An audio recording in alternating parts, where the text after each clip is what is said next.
ഇപ്പം നമ്മൾ ട്രെയിലർ ലോഞ്ചിൽ കണ്ട ഏറ്റവും വികാരപരമായ നിമിഷങ്ങളായിരുന്നു. ശരിക്കും MD സാർ മമ്മൂക്കയുടെ നെഞ്ചിലേക്ക് ചാരുന്നതോ, അയ്യോ അത് കണ്ട എല്ലാ മലയാളികളുടെയും കണ്ണു നിറയാണ്. കാരണം അവർ തമ്മിലുള്ളൊരു സൗഹൃദം ഇപ്പം ഞങ്ങളൊക്കെ ഇങ്ങനെ കാണുന്നത് മാം അത് വളരെ ചെറുപ്പം തൊട്ടേ കണ്ടുവരികയാണ്. എങ്ങനെയാണ് മാം അവർ തമ്മിലുള്ളൊരു ആത്മബന്ധത്തിൻ്റെ കഥ എങ്ങനെയാണ്? മമ്മൂക്ക സത്യം പറഞ്ഞ അച്ഛനോട് വളരെ അടുത്ത് നിൽക്കുന്ന ഒരു വ്യക്തിയാണ്. അതായത് അച്ഛൻ അപൂർവമായിട്ടേ സിനിമ ഫീൽഡിൽ വലിയ നല്ല സൗഹൃദങ്ങളുള്ളൂ. കുറച്ചു പേരോടാണ് വളരെ അടുപ്പമുള്ളത്.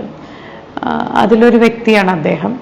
പിന്നെ പണ്ടേ എനിക്ക് തോന്നുന്നു അദ്ദേഹം കുറേ വായിക്കുകയും അവർ തമ്മിൽ പുസ്തകങ്ങളെക്കുറിച്ച് ചർച്ച ചെയ്യുകയും ഒക്കെ ചെയ്ത് എനിക്ക് ഓർമ്മ വെച്ച നാൾ മുതൽ എൻ്റെ വീട്ടിൽ വരുന്നൊരു വ്യക്തിയാണ്. അതെ, ഞങ്ങളുടെ കുടുംബത്തിലെ പ്രധാനപ്പെട്ട കാര്യങ്ങളിലൊക്കെ പങ്കെടുക്കുന്നൊരു വ്യക്തിയാണ്.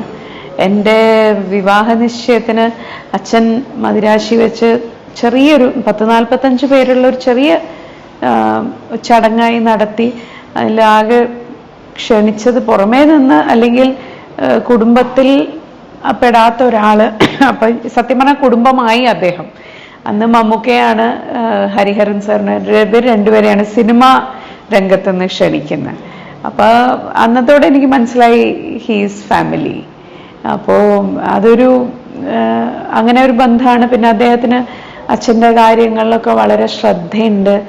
എപ്പോഴും അന്വേഷിക്കും, ആരോഗ്യകാര്യങ്ങളും ഒക്കെ നേരിട്ട് വിളിച്ചു ചോദിക്കും. ചിലപ്പോൾ എന്നെ വിളിച്ചു ചോദിക്കും. ഒരു അനിയത്തിയുടെ സ്ഥാനത്തോ അങ്ങനെ അല്ലെങ്കിൽ ഒരു മരുമകളുടെ സ്ഥാനത്തോ ഒക്കെയാണ് എന്നെ കാണുന്നത്. വഴക്കൊക്കെ പറയും, അതിനുള്ള അവകാശം ഉണ്ടെന്നുള്ള പോലെയാണ് പെരുമാറുക. അപ്പോൾ അതൊരു സ്നേഹത്തിൻ്റെ ഒരു കരുതലിൻ്റെ ഒരു ഭാഗമാണ്.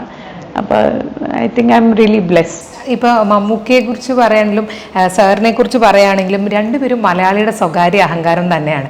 പക്ഷേ ഈ രണ്ടുപേരും ഈ ആളുകളോട് അത്ര അല്ലേ കുറച്ചൊന്ന് ഡിറ്റാച്ച്ഡ് ആയിട്ട് നിൽക്കുന്നവർ, അല്ലെങ്കിൽ മലയാളത്തിൽ പറഞ്ഞാൽ ഒരു പരുക്കനാണോ എന്നൊക്കെ നമുക്ക് തോന്നും. ഈ രണ്ടുപേരെയും അടുത്തറിയാവുന്ന ആളെന്ന നിലയ്ക്ക് ഞാൻ ചോദിക്കണം, മാമിന് എങ്ങനെയാണ് തോന്നിയിട്ടുള്ളത്? പക്ഷേ നമ്മളിപ്പോൾ മമ്മൂക്ക എനിക്ക് അടുത്ത കാലത്താണ് വളരെ സൗഹൃദപരമായിട്ട് അല്ലേ എല്ലാവരോടും ഭയങ്കരമായിട്ട് പെരുമാറുന്നു, ചിരിക്കുന്നു.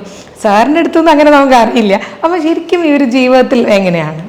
എനിക്ക് മമ്മൂക്കയെ കുറിച്ച് അങ്ങനെ ഒരുപാട് പറയാൻ അറിയില്ല. എന്ന് വെച്ചാൽ ഞാൻ ഡേ ടു ഡേ ബേസിസിൽ അങ്ങനെ മിങ്കിൾ ചെയ്യുന്ന ഒരു വ്യക്തിയല്ല. പക്ഷെ ഞാൻ കാണുമ്പോഴൊക്കെയും എന്നോടൊക്കെ ഒരു പക്ഷേ അച്ഛൻ്റെ മകളായതുകൊണ്ടാവാം അങ്ങനത്തെ ഒരു വളരെ കെയറിങ് ആയിട്ടുള്ള വളരെ സ്നേഹത്തോടെയുള്ള പെരുമാറ്റമാണ് എന്നോടൊക്കെ ഉണ്ടായിട്ടുള്ളത്. ഇത് ഞാൻ കേട്ടിട്ടുണ്ട്. അദ്ദേഹം വളരെ എന്താ പറയാ എല്ലാവരെയും ഒരു ഡിസ്റ്റൻസിൽ നിർത്തുന്ന ആളാണെന്നൊക്കെ കേട്ടിട്ടുണ്ട്. പക്ഷെ എനിക്ക് അങ്ങനെ ഇതുവരെ തോന്നിയിട്ടില്ല. അച്ഛനിലേക്ക് വരുമ്പോഴാണ്, കാരണം നമ്മളെല്ലാവരും എന്നും ആരാധനയോടെ നോക്കിക്കാണുന്ന, ആരാധനയോടെ വായിക്കുന്ന ഒരാൾ. ഈ പറഞ്ഞ പോലെ തന്നെ ഒരു കുറച്ചൊന്ന് ഡിറ്റാച്ച്ഡ് ആയിട്ട്, ഇപ്പം മാം തന്നെ പറഞ്ഞു സിനിമയിൽ നിന്നാണെങ്കിലും വളരെ കുറച്ച് സൗഹൃദങ്ങളുള്ള ഒരാൾ. എങ്ങനെയാണ് അച്ഛൻ ജീവിതത്തിൽ? പരുക്കൻ എന്ന് പറഞ്ഞുകൂടാ. അത് ഒരു എഴുത്തുകാരൻ എന്ന നിലയ്ക്ക് എനിക്ക്, അതായത് നമ്മൾ വളർന്നു കഴിയുമ്പോഴാണ് നമ്മൾ മനസ്സിലാക്കുക എന്തുകൊണ്ടാണ് ഇവരിങ്ങനെ എന്നുള്ളത്. അവർക്ക് അവരുടേതായിട്ടുള്ള സ്വകാര്യമായ ഒരു ലോകമുണ്ട്, ഒരു വളരെ പ്രൈവറ്റ് ആയിട്ടുള്ള സ്പേസാണ്. അതിലിപ്പോൾ നമ്മൾ ആസ് ഫാമിലി നമുക്കും കൂടി അതിൽ കൈകടത്താൻ പറ്റില്ല. അങ്ങനെ ഒരു സ്വകാര്യത അവർ സൂക്ഷിക്കുന്നത് കൊണ്ടാവാം അവർക്ക് ഇത്തരം സൃഷ്ടികൾ നടത്താൻ പറ്റുന്നത്. അപ്പം അങ്ങനെയാണ് ഞാൻ അതിനെ മനസ്സിലാക്കിയിട്ടുള്ളത്. അച്ഛൻ ഈ പറഞ്ഞ പോലെ തന്നെയാണ്.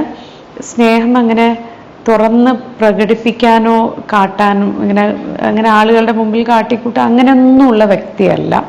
പക്ഷെ ഉള്ളിൽ ഒരുപാട് സ്നേഹമുണ്ട്, ഒരുപാട് കരുതലുണ്ട്.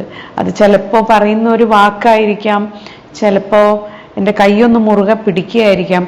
അപ്പം എനിക്കറിയാം എന്താണ് അച്ഛൻ്റെ ഉള്ളിൽ ആ സമയത്ത് തോന്നുന്നത് എന്നുള്ളത് നമുക്ക് അറിയാൻ പറ്റും. അപ്പം അത് ചിലപ്പോൾ ഒരു നോട്ടാവാം, അത്രയൊക്കെ ഉണ്ടാവുള്ളൂ കമ്മ്യൂണിക്കേഷൻ. പക്ഷെ അത് അടുത്തറിയുന്നവർക്ക് മനസ്സിലാവും അതെന്താന്നുള്ളത്. പിന്നെ അച്ഛനെ സംബന്ധിച്ചിടത്തോളം എല്ലാവരോടും ഒരു മാനുഷിക പരിഗണനയോടുകൂടി മാത്രം ഇടപെടുന്ന ഒരു വ്യക്തിയാണ്.